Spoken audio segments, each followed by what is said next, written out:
Hey guys, Kelsey Smith here with Smith's Ridge. I am so excited today to be shooting a video on our milking routine.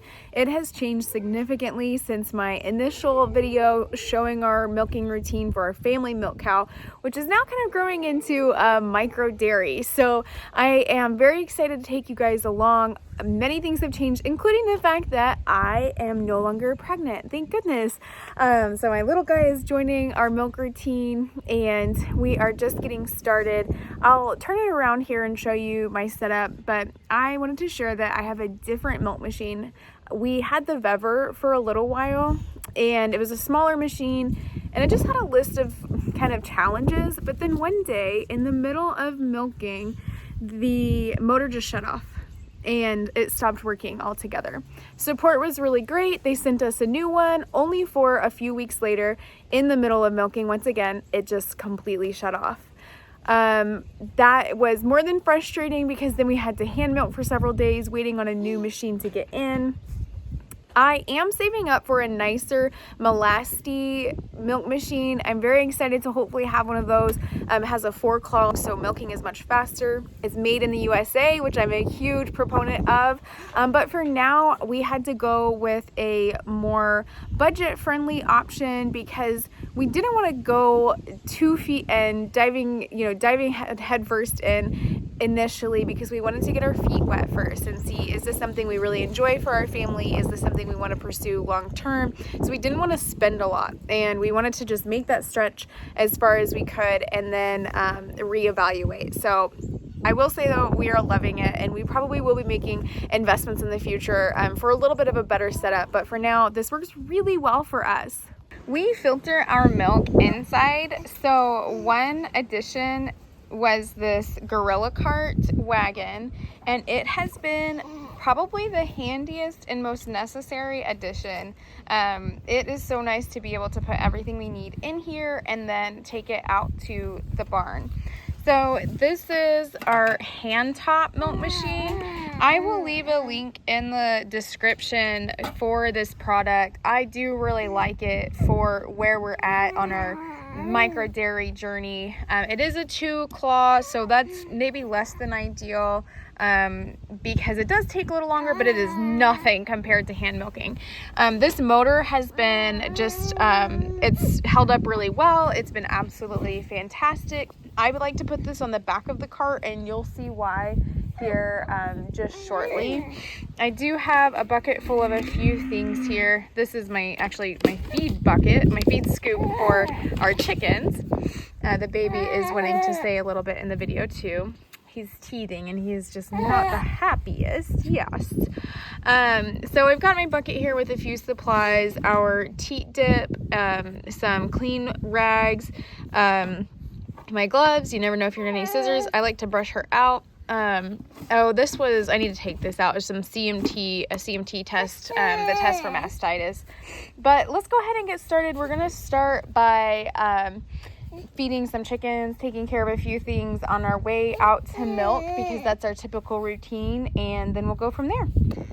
I thought I would take a moment to just show you guys, we have a lot of projects going on right now. It's early March 2nd as I'm filming this, and this is our garden. We're going to be doubling the size of it. You can kind of see the border back there for the back part. I cannot remember the square footage exactly. I'll probably place it on the video here. I'll have to look at my notes, but I'm so excited about this growing season and definitely looking forward to starting planting here in just a couple of weeks. So we've got a couple of Leghorn Wyandotte roosters here in this pen by themselves. They didn't want my eggs fertilized and also don't have a big enough flock right now for 2 roosters, so we ended up just separating both out, and so here they live, giving them a little bit of grain to eat real quick, and then I'm gonna head over to our younger chicks. All right, so I'm feeding these girls here Also some roosters, definitely some roosters. I've counted maybe 5 out of, I think there's 24 here. So we've got some future laying hens in this group. Right now they're living in this chicken tractor that is not mobile yet. Not mobile yet because we haven't put tires on or wheels on, and it is not light. It's very, very heavy. So they're getting a quick feed here. You can hear our cow in the background hollering at us, ready to eat. But I thought I would show you guys these birds. We have a mobile hen coop that my husband is currently building. And when it's finished, my hens will move out, and then these guys will grow a little bit bigger. Then they'll get to move in at the bigger pen hen house, and we'll separate out the roosters, decide what to do with them, and from there I will be getting another group in that I'll be brooding or put into a brooder, grow them out for some more chickens. I have such a long wait list for my eggs, and it's convenient for people to be able to pick up their eggs and their milk from our farm stand. So it works out really beautifully to offer both. So I'm excited to expand on the egg part, and I've got a kind of a fun eclectic group of chickens here. You can see the Silkies, you can see some cinnamon queen mix, you can see 3 Polish, and then a group of 𝐻𝐸𝐵𝐸s, which are relatively rare. Also some beautiful future roosters. Look at this pattern and this feathering. I mean, they're gonna be beautiful. So anyways, look at that. I mean, so beautiful. So we will be looking forward to seeing what this group looks like all grown up. This is our little heifer calf Penny here, and she is apparently just been helping herself to you know, free range hay here. Our bales are right next to her pen, so she's been doing this for a few weeks now, and I don't know, it's worked out. She's plenty happy and has plenty to eat, huh, pretty girl. We're gonna have her horns removed this coming week. I waited too long, oh my goodness. I was in the newborn phase and just not prioritizing my farm so well, so the vet will come out and we'll give her some medication to help it not help her not feel pain as we do that process. So I'm gonna get some hay here and get hay in front of everyone so that they can stop being so angry at me. This is our new girl, Sunshine. Lovingly, we call her Sunny. And she is just a precious girl. She's due in April. She's the Jersey. She comes from A2 bloodlines. I haven't got her tested yet. I need to do that this coming week as well. But she is a beautiful girl, and we are so excited. Her first lactation, she was giving about 4 gallons a day. And so, of course, we're hoping for that and maybe a little bit more. Looks like she has a few little scratches on her. Probably sticking her head through the gate back there to check out the horses, yes.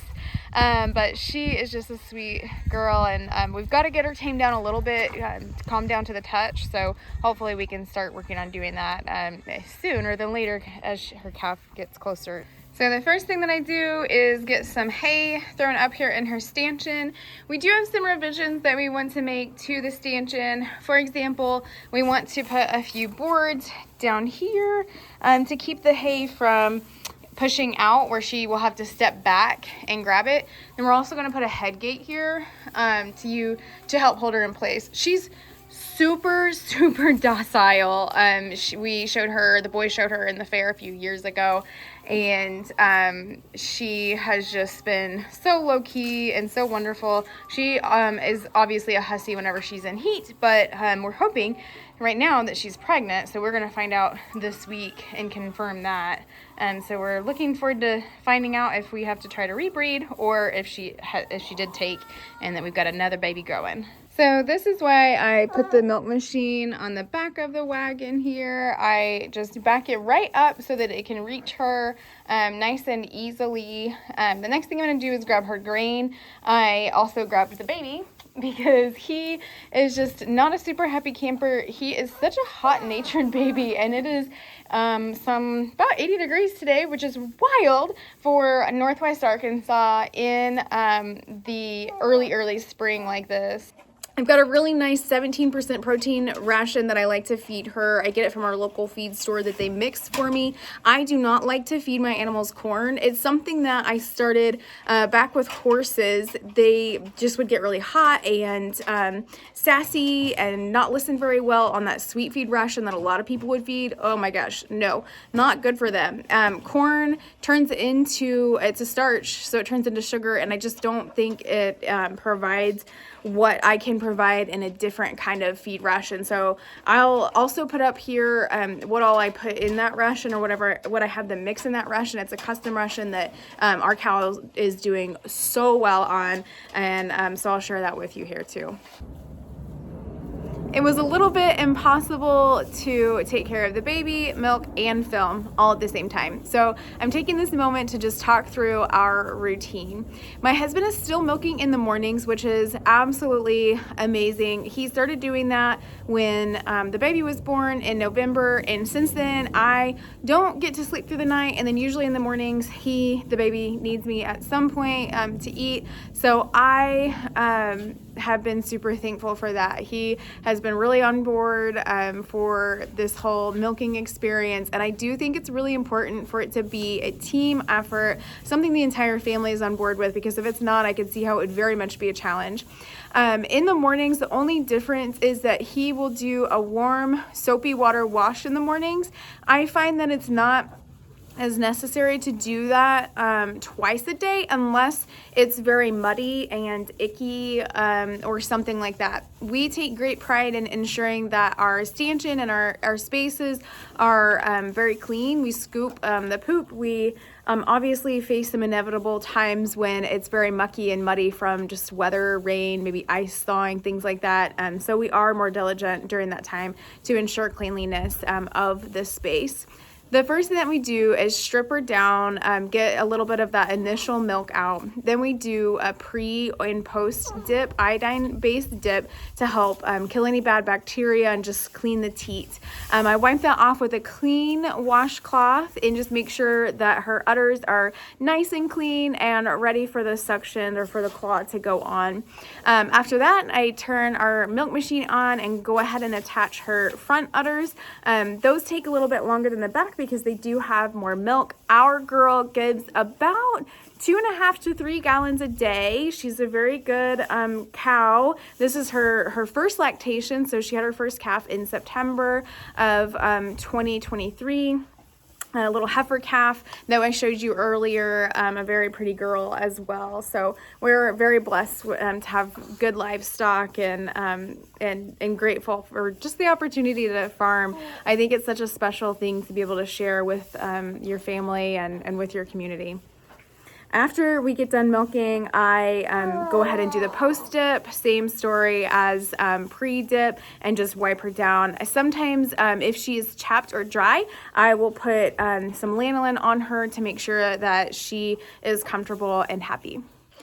Something that I really love and appreciate about farming is how your family can be involved. I, not too long ago, was growing really scaling a marketing agency, and I did love the work and I did love my clients, but I didn't love how it separated me so much from my family, and it was like my life was just so compartmentalized, and I just wasn't really finding the balance that I was hoping to have.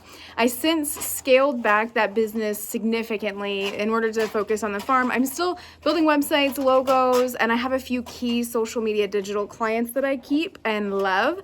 And so I support them, but I don't take on as much as I used to, and I'm not working on growing that and growing the number of employees, because with more employees comes more challenges, because you have to take into consideration the fact that you're responsible for their income and their livelihood, and it's very it has a lot of weight. It's very heavy, but with farming, it's exciting because it's something that my entire family can be a part of. This little guy is just enamored by this cow eating her grain. Thank you so much for tuning in. That sums up our milking routine. If you'd like to see a video on our filter process and what we do with the milk afterward, preparing it to go to the farm stand, or if you have other videos that you would like to see from our growing homestead, I hope that you will leave a comment below. And while you're at it, be sure to hit that subscribe button. It really means a lot to us. And thank you so much for tagging along on this journey. We'll see you on the next one.